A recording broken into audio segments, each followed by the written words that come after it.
Today, I am so excited, not only to welcome back one of my best friends, one of the most amazing women I met in my life, Arian Lev. And for the first time, I'm going to read, because she has such a profile, that I'm going to read a little bit about her. She is one of the leading figures in the world of the subconscious research and personal transformation. Arian is the founder of the Arian Lev method, a unique and innovative approach that uses the subconscious to create meaningful changes in people's personal and professional lives.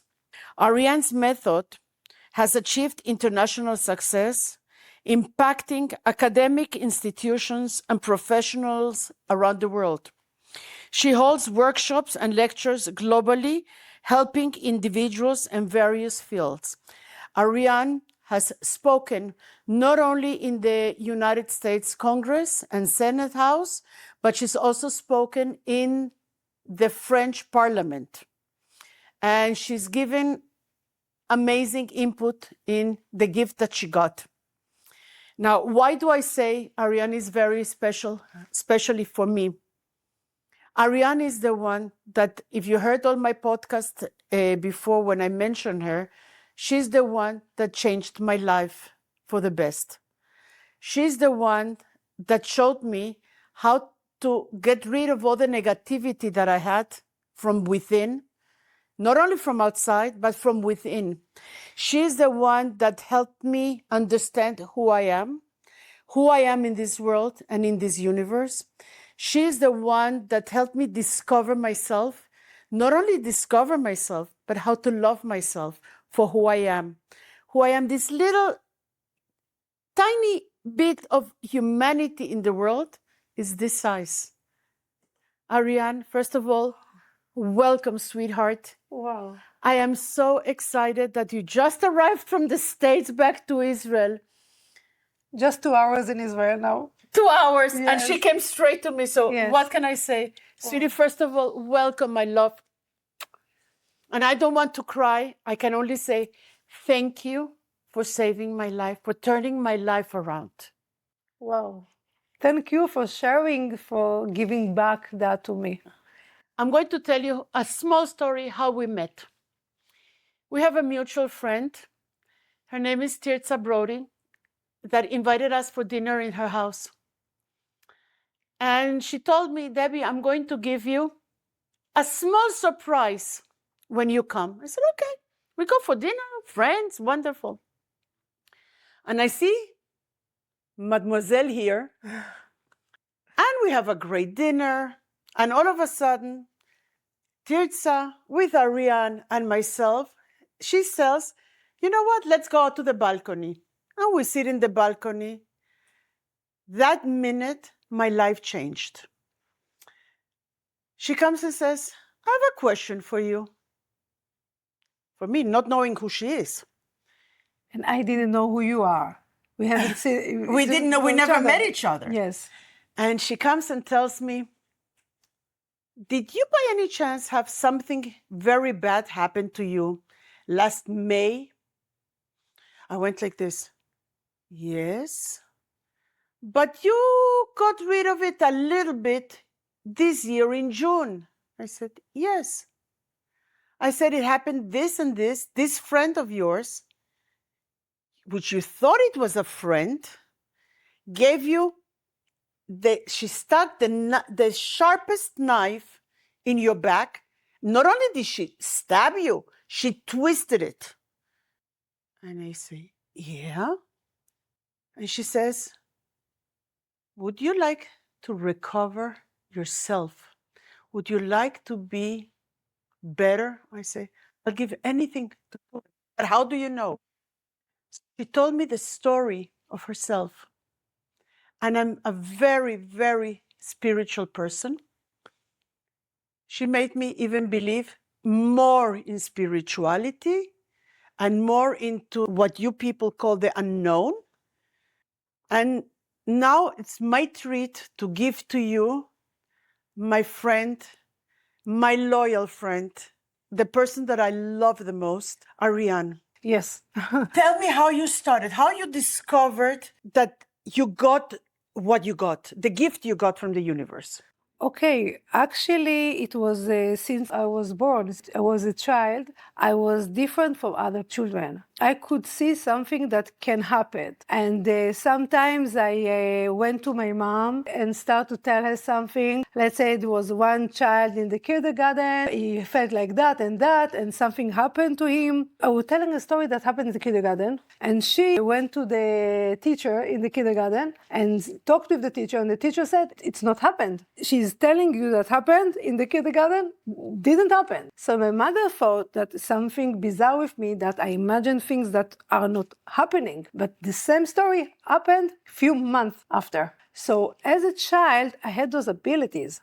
Okay, and let's say my father is a lawyer, and when I was 8, I told him, you must go to the office because your partner now is betrayed you. So he went to the office and he coached his partner, and actually I saved him in that moment. And when I was 3 years old, I told my mother she's pregnant and she has a girl, and it was like that. But when I was a child, in those times, and my family didn't know what is spirituality. It wasn't something that people understand. Those witches that read in the cards, mysterious women go to those witches to see what they read in the card. But people like me that can see people from the inside and know what's happened, it wasn't something that was very known in that time, and especially not in my family. So when I was a child, this gift, I didn't know that it's a gift. I thought it's a curse. Really? Yes. This is the first time that I'm sharing that story with you because you asked me that question. So for me, it was a curse, and I hide it. And because when I look in person's eyes, I can see what's going on inside of him.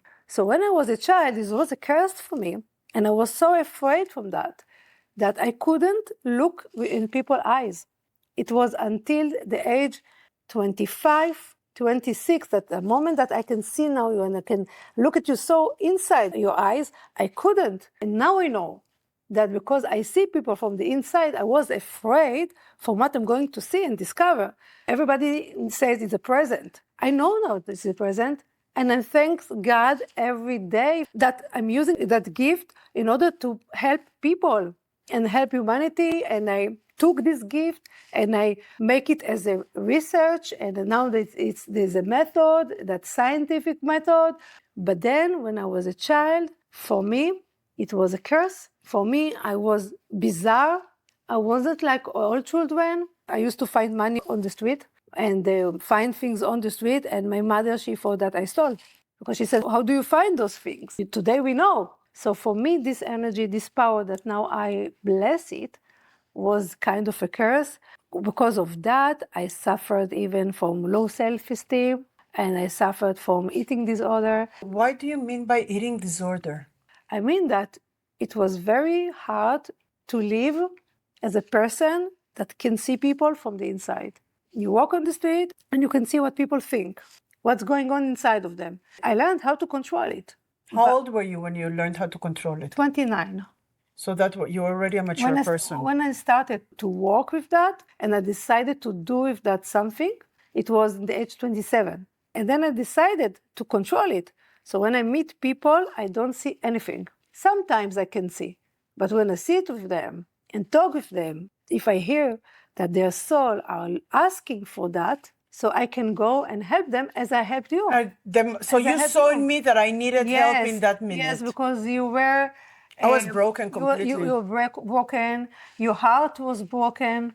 And my soul was broken. Yes, and it was very hard for you to release it. And I saw it. So that's the reason I told you, please, let's get inside the balcony, because there we were sitting just for the three of us. Other guests was in the salon, in the living room, and we can be more intimate. And then I could tell you that. I can tell you that the moment she helped me, my hand was like trembling. I said, who is this person? Who is this person that can see inside of me what's really happening within me? I start to enjoy from this present. When I became 27, I understood that this is a present. Was there a certain experience that influenced in your transformation? Yes, it was certain experiences. First, I had a friend in the place that I worked that she really liked to go to channelist and medium. So I haven't heard that there is something like that in my life. I knew that it's astrologist and people don't know how to read the cards, but I haven't heard about medium and channelist, and she used to go. And you didn't realize that you had that power? No, I didn't know that. Something like that can exist. I thought that something is bad with me. Within you. I'm not like all the other children. I was afraid. What happened to that woman that changed your...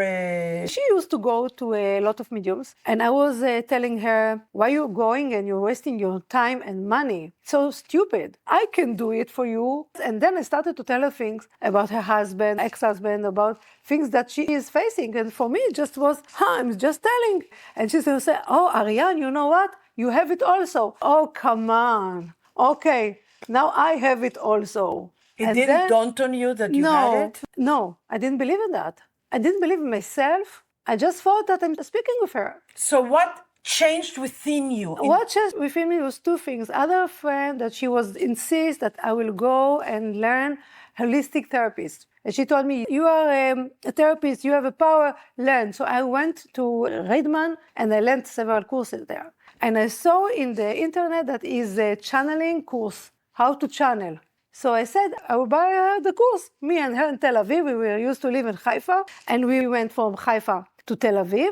We wear white clothes, and then I was sitting there, and he started to explain about energy, about angels, about there are things that it's not just the material things. I was in shock, and I was looking at him, and I was looking to other people, and I'm saying to myself, is not he a lunatic? While we are sitting here, we're not sitting in a lunatic places. Is it real that people talking about things that I always knew and I kept it in myself because I was afraid to speak about that people would not think that maybe I'm not normal or something like that? This was the moment that I changed your life? Changed my life, that I said, wow. And then when in that course, I start to X-ray. People call my present X-ray because I can see inside of them. And everybody came to me. It was the aha moment for me to understand that there is a power.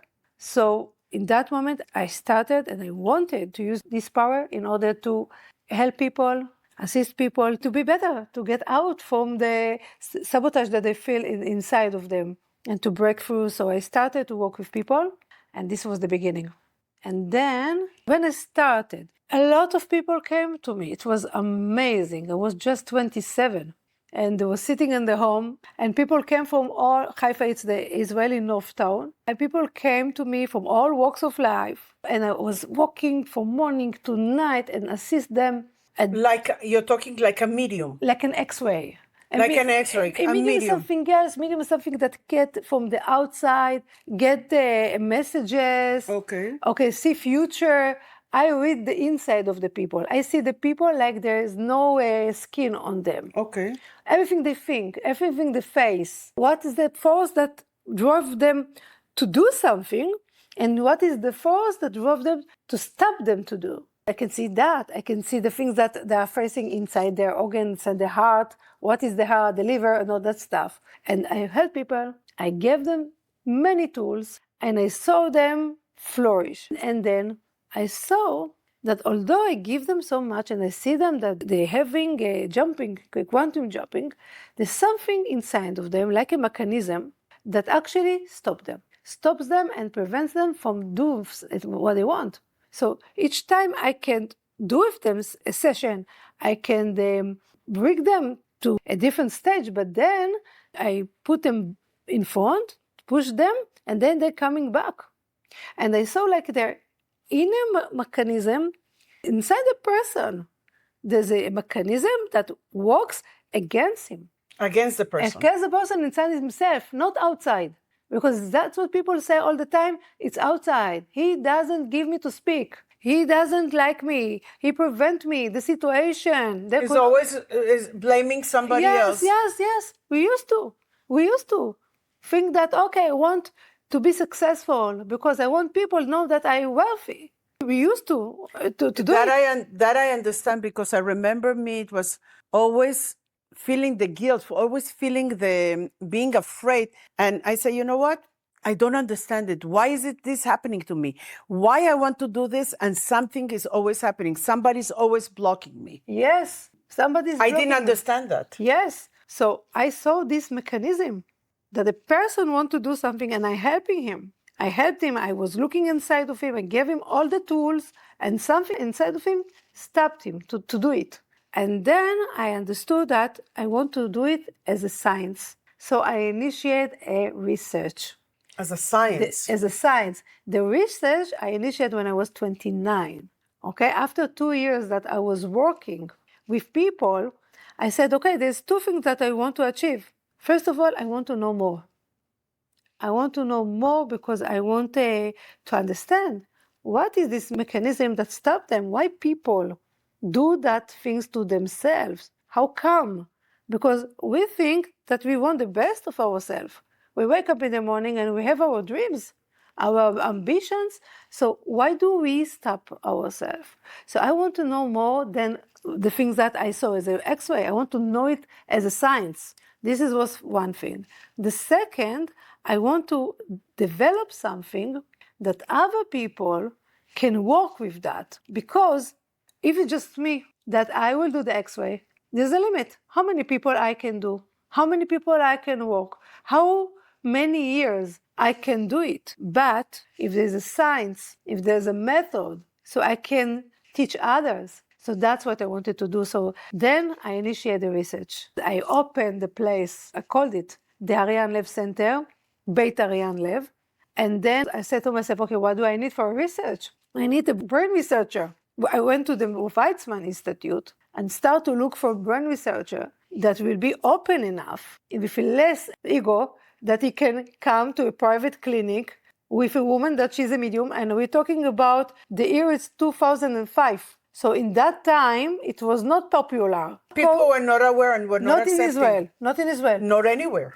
Yeah. But in the United States, still the coaching and the... Coaching, yes, but nothing that, like the gift that you got, people were not accepting it yet. Then yes. I would say it would be the last, 10, 15 years that it became more acceptable. Yeah. So here, even in Israel, the coaching, the NLP, all the things that was not. Maybe there was landmark, niche group that do something, but it wasn't something that people knew what is it. So I was a person that say that I want to do X-ray. People came to me, and that person that came to work with me, I really appreciate him because he is pioneer by himself in the Weizmann Institute, and he came to work with me 1 year. So I called for a brain researcher. I called for a neurologist. And I collect people from complementary medicine, reflexology, yes, Chinese medicine. It was 12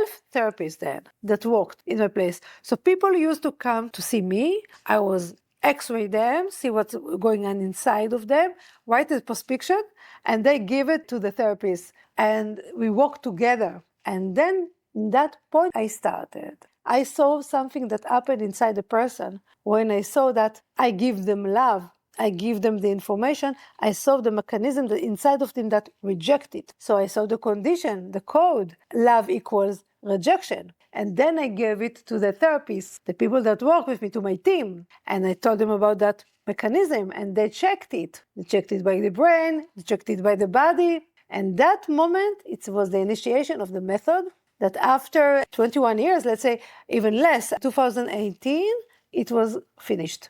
The research is finished, it's done, and there's a method that it's a scientific method. For now, we healed, me and my team. Now my team is 45 therapists and trainers, and we worked and healed more than 48,000 people. Wow. You are one of them. And I can honestly say the code that she gave me was love equals delete. And I was deleting myself. I will accurate it. It was I equals delete, and you reprogram it to I equals exist. I am, and I am here. Yes, the I am is what causes you to see yourself. Yes. But the mechanism, the subconscious, it works unconsciously, and the code, the name of the code is I equals delete. The brain knows how to read codes, conditioning. Okay. It doesn't know how to read beliefs. If I am like that, it's for me, but it's not for the brain. So you release the code that I released it, yeah. that caused you not to be exist. And you are a pleaser. You always want to please other. You always want the other to be happy, and you didn't see yourself. Till a few years ago, till I went with you, I always remember doing something that I was always, is that okay? Is that okay with, how is it? Am I okay with you? The cakes that I'm doing, is that tasty for you? The food that I'm doing, is that okay for you? I always needed the verification of things that I'm doing for you to please myself. To be exist. To exist. Because you didn't feel yourself. You need the other to approve you. I needed to be surrounded by 1,000 people. To feel alive. Today, even if I'm by myself, I'm reading a good book, I'm watching a TV show, I'm so fulfilled and I'm so at peace with myself, which is really thanks to you. Yes, thank you. Thank No, you. thank you. Thank you for appreciate. Oh, listen, I say it all the time, and you, my guests, can see and understand. This changed my life. And I wish for everybody, like I said before, if you have any kind of trauma, if you feel rejected, if you feel, my dream was always to be on TV and to have podcasts, but something was stopping it. Today, I saw I'm the one that was stopping it, and nothing is stopping me today. Yes. And that's thanks to you. Thank you. Yeah.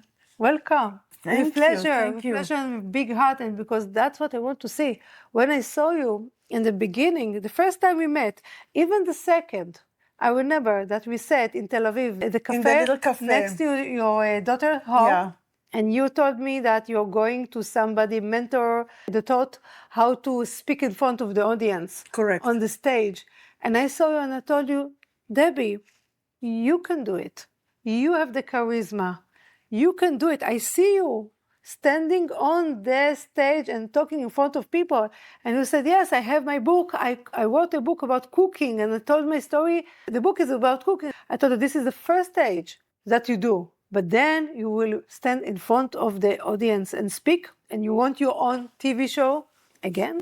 Yes, not only that, but I can honestly say, when you did that to me, I was approached in Miami by somebody. She says, I have a favor to ask because nobody wants to do it. Is it possible for you to come to speak for the state of Israel in front of people in a church? I said, pleasure, absolutely.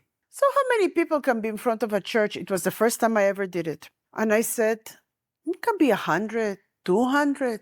I go down all the way to Homestead, and it's called the Jesus Christ Ministry by Apostle Guillermo Maldonado. And I don't see a church. I see a huge, massive building. I said, where am I?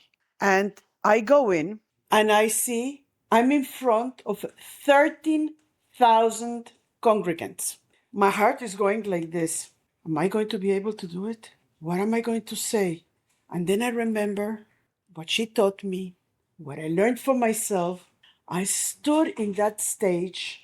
I couldn't have been more proud of myself as when I stood in front of them. I spoke to them for the state of Israel and for Vitzo. And afterwards I came down. I couldn't have been more proud of myself as in that moment. I say, this is your place and you can do it and you're good at it. That is true. I remember it was not just the people inside of the church, there were people in home that saw you on the screen. I didn't realize that he has almost 200 million followers that follow him. And I said, okay. And you could do it. And I can do it. And I'm doing it now. And everybody remembered you. So the things that change actually, and I want to bring the people the knowledge, it's that there is a system that works inside of us, and this is the subconscious. It's not something that we can know about that and notice it, because it works without our ability to be aware of. And when you know which code from the 29 blocking codes, as you knew... Give me examples of codes. Okay. So one of the codes, I will talk about the things that you changed. You changed I equals delete. You changed love equals abandonment. Do you remember? Yes. Now I remember. I think that I love equals abandonment was in my subconscious when my parents drove me to Lausanne in Switzerland. And all of a sudden I see they open the gate to a beautiful big house and nuns come out and they say, bye, goodbye, and they left. And I felt abandoned. Yes, so this is the story. This is the memory. That's my memory. And that memory caused you and burned into your subconscious the code love equals abandonment. What it caused you when you become adult, always be afraid to be alone. So always be afraid that people will leave you and don't want you. And then you become a pleaser. And you always had to be surrounding with people and you could not be alone because you were afraid to be alone. The feeling of to be with yourself, it was a frightening feeling for you. I remember that very well. So this is two codes, but those codes that are embedded in the root of the subconscious and affect the brain. So let's take the example of those two codes. Okay. One, I equals delete. It means that wherever there is my feelings, my emotion, things that I want in life, things that I think about myself, those feelings are raising to my brain.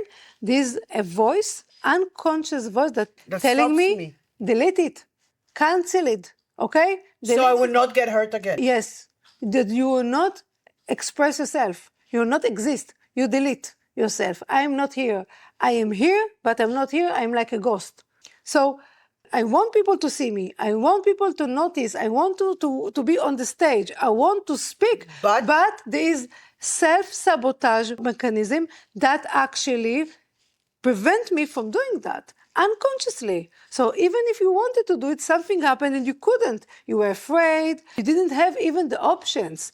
Sometimes people say, but I don't have luck. It's not that you don't have luck.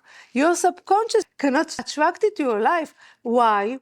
Because there is a code that is unconsciously that caused that. And I have to say, because there are a lot of people that say, but Arian, and they say to the therapist also, my childhood was excellent childhood. I was good. I don't know why. I feel that I become very shy when I'm with people, or I cannot express myself when I'm with people, or I have a stage fright, or eating disorder, and all the things that people are facing. People say, okay, it's come from the childhood, but my childhood was perfect. So what is the research discovered also? That your childhood can be perfect, but this code can be given to you by the DNA. It can be your mother's, and it can be your grandmother's also. It passes through the cells. Yes, to the DNA. And what is beautiful to see, that is another research that published that say that when the fetus, that she's a girl, in the mother womb, she has her eggs already existed. So the things that the mother feels in the time that the fetus in her womb, that she's a girl or female fetus, so it passes to the girl, to the fetus, and it's and the fetus already passes through the eggs. And so the grandchildren, it's a continuation of a DNA. Yes, even the grandchildren, the codes are inside the eggs of the mother before even the mother came to the world. Question. It's amazing. When people are talking about past life regression, I always say past life regression is, if you want to talk it in a physical world, who made you? Your parents made you. Who made them? Their parents made them, and so on, and so on, and so on. So we all have cells from our parents, our grandparents, and all our ancestors. Those cells have memories. Yes, and codes. And codes. The memories and the stories are inside the code. So when you identify which code actually is operate your mind and control your mind, and you know how to reprogram it into supportive code, what we do, you change your life dramatically. That is the reason. We actually change, we actually reprogram one code. It was the I equals delete. This is the code that cause you to break through, and you just start to fly like a butterfly that went out from its cocoon, and nobody can stop you. And you remember the stories. Everybody were in shock. And all those girls and women that hurt you before, Today I say thank you to them. today, but even then, they start to look up to you. There were even times that they were asking you to come back to be there with them, that they want to be invited to your place. I have the right to deny those people entrance into my own place. Yes. And I don't feel the guilt that I had before. Because the guilt is part of the other code that you released, is I equals cancellation. Okay? It's to cancel myself or to eliminate myself. Okay? Make myself small. So it was several codes that you released. And when you release those codes from the subconscious, everything changed for you and they start to look up to you. In the beginning, you were so afraid to release them. You are afraid to be alone because you just came to Israel from Miami. I didn't know anyone here. Yes, and you're afraid to be alone. And after you release it, you stop to be afraid to be alone. And everything came to you, and it's amazing. There's a difference of being amazing. alone and being lonely. That is true. And today, even if I'm alone at home and just sitting here on my sofa, having a cup of coffee, looking out of the balcony, looking at the Mediterranean Sea, or just doing meditation, I am so happy within me. And this is thanks to you. Thank you. Really, really, thank you. One thing I remember was when you had like a class and there was a guy that you interviewed and he has a good business and he could not understand the reasoning why he cannot be successful. The one with the books. And afterwards he said he became very successful. I do remember what it was because I forgot. How many thousands of patients do you have? Exactly. Anyway, Arian, I couldn't be happier than we spent a few minutes here together. Yes. And for you to tell everyone what amazing method is. Thank you. Thank you, sweetie. Yes. Thank you. Thank you. Not only for my viewers, but for myself. I can only say to Borei Olam, thank you for bringing you into my life because you really changed it. And whoever needs help, please don't hesitate. You want help, go for it. It's worth it. I see it within me. I see it in myself, in my soul, how I am today, how I am the strong woman that I became today, how I am the most powerful within myself.